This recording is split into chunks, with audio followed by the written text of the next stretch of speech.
ഇന്ന് തന്നെ ഡൗൺലോഡ് ചെയ്യൂ. കാണൂ നിങ്ങളുടെ ഫേവറേറ്റ് ഷോസ്. എനിക്ക് അങ്ങനെ ഒരു പുകഴ്ത്തലൊന്നും വേണ്ട. അംബിക പുകഴ്ത്തുമ്പോ എനിക്ക് എന്തോ പോലെ തോന്നുക, ഒരുമാതിരി സോപ്പിടുന്ന പോലെ തോന്നുന്നത്.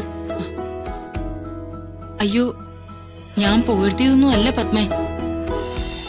പ്രതാപൻ എന്നോടൊപ്പം ഉള്ളത് എനിക്കൊരു ഉപകാരമാ. മറ്റൊരർത്ഥത്തിൽ പറഞ്ഞ അവൻ ഇവിടെ ഉള്ളത് എനിക്കൊരു കരുത്താ. പിന്നെ അവനെങ്ങനെയാ എനിക്കൊരു ബുദ്ധിമുട്ടാവുന്നത്? ഇതൊക്കെ നിങ്ങളുടെ തെറ്റായ ചിന്താഗതികളാ, അല്ലേ ജഗന്നാഥ? തീർച്ചയായും. അവൻ നാടുകളൊക്കെ ഒന്ന് ചുറ്റി ജീവിതം പഠിക്കട്ടെ എന്ന് ഞാൻ കരുതിയുള്ളൂ. പ്രതാപന് എല്ലാ കാര്യത്തെക്കുറിച്ചും നല്ല ജ്ഞാനമുണ്ട്, അറിവുമുണ്ട്. അവനൊരു വിഡ്ഢിയൊന്നുമല്ല. ഇനി പറഞ്ഞിട്ടെന്ത് കാര്യം? അവൻ പോയിട്ട് വരട്ടെ.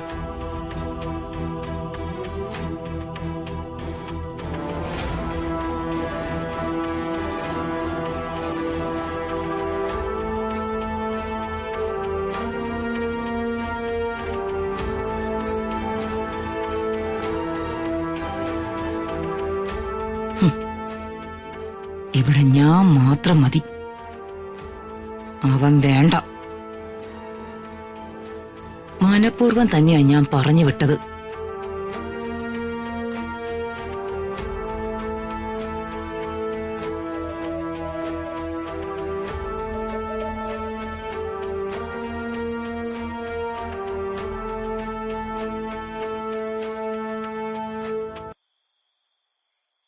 എന്നാലും പ്രതാപൻ ഇത്ര പെട്ടെന്ന് ഇങ്ങനൊരു തീരുമാനം എടുത്തത് എന്താന്നാ എനിക്ക് മനസ്സിലാവാത്തത്. അത് തന്നെയാ സാറേ എന്റെ ആലോചന. പെട്ടെന്നായിരുന്നു അവന്റെ തീരുമാനം മാറിയത്. ജോലി തേടി മദ്രാസിൽ പോയ എന്തിനാ? ഇവിടെ ജോലികളില്ലേ? അതെ. ഇനി ഇവിടുത്തെ കണക്കെഴുത്തും മറ്റും ബുദ്ധിമുട്ടാണെങ്കിൽ അവൻ എന്നോട് പറഞ്ഞാ പോരെ? ഞാൻ വേറെ എവിടെയെങ്കിലും ജോലി ശരിയാക്കി കൊടുക്കൂലേ? അതും ശരിയാ. പെട്ടെന്ന് ഇവിടുന്ന് പോയതിന് എന്തോ ഒരു കാരണമുണ്ട്, അതുറപ്പാ.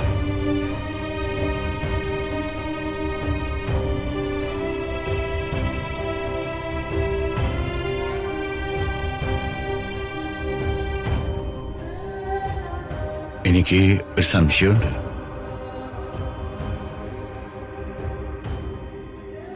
അംബിക നിർബന്ധിച്ചിട്ടായിരിക്കും പ്രതാപൻ ജോലി തേടിപ്പോയത്.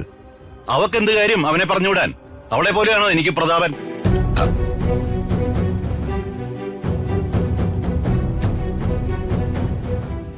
അല്ല സാറേ, എന്റെ ഒരു സംശയം മാത്രമാണ്. അത് വെച്ച് അംബികയോട് ചോദിക്കണ്ട. ഞാൻ ചോദിക്കാനൊന്നും പോകുന്നില്ല. വേണു പറഞ്ഞ ഒരു കാര്യം കറക്റ്റാ. പ്രതാപന്റെ ക്യാരക്ടർ അല്ല അംബികയുടേത്.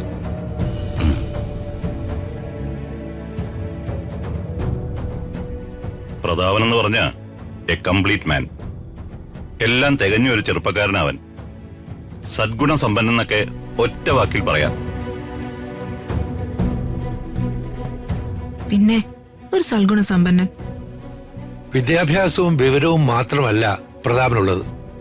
ഏത് പ്രതിസന്ധികളെയും അവൻ മറികടക്കും.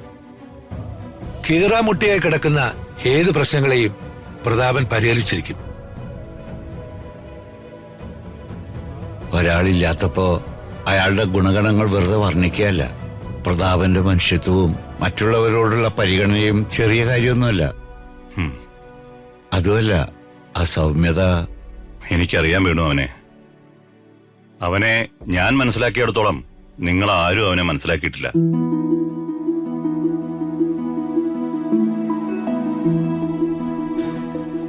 അവന് പൊളിറ്റിക്സിൽ നല്ലൊരു ഫ്യൂച്ചർ ഞാൻ കാണുന്നുണ്ട്. എന്റെ കൂടെ അവൻ നിന്ന് തന്നാ മതിയായിരുന്നു. ഇനി പറഞ്ഞിട്ടെന്ത് കാര്യം? ആള് മദ്രാസിന് പോയില്ലേ? പ്രതാപൻ ഇവിടെ ഉണ്ടായിരുന്നപ്പോ ഇവിടെ എല്ലാവർക്കും ഒരു ഉണർവും ഉന്മേഷമൊക്കെ ഉണ്ടായിരുന്നു. ഇപ്പോ മനസ്സിൽ നിന്ന് എന്തോ അടർന്നു പോയ പോലെ വല്ലാത്ത സങ്കടം.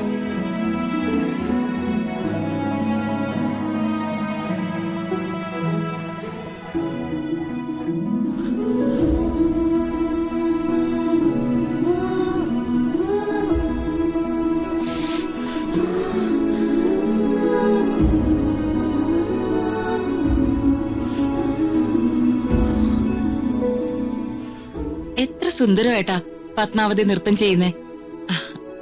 ആരും കണ്ടേ കൊതിച്ചു പോവും.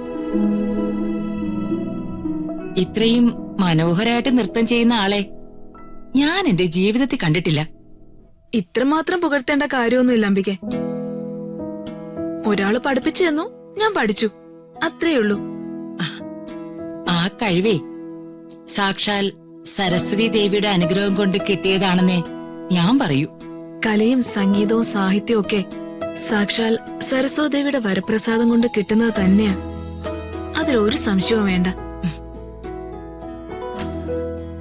പക്ഷേ എനിക്ക് അങ്ങനെ ഒരു പുകഴ്ത്തലൊന്നും വേണ്ട.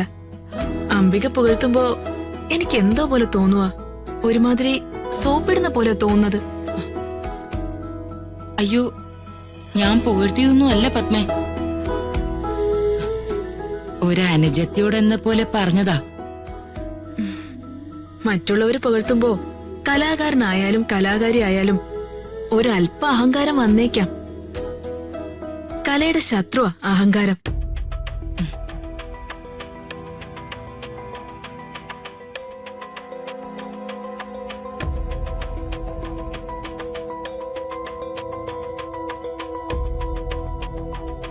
ഓ, ഇപ്പൊ പ്രതാപൻ ട്രെയിനിലായിരിക്കും. എവിടെ പോയത് അയാള്? ഒരു ജോലി തേടി മദ്രാസിൽ പോയതാ. അതിന് മദ്രാസിൽ പോകുന്ന എന്തിനാ അംബികെ?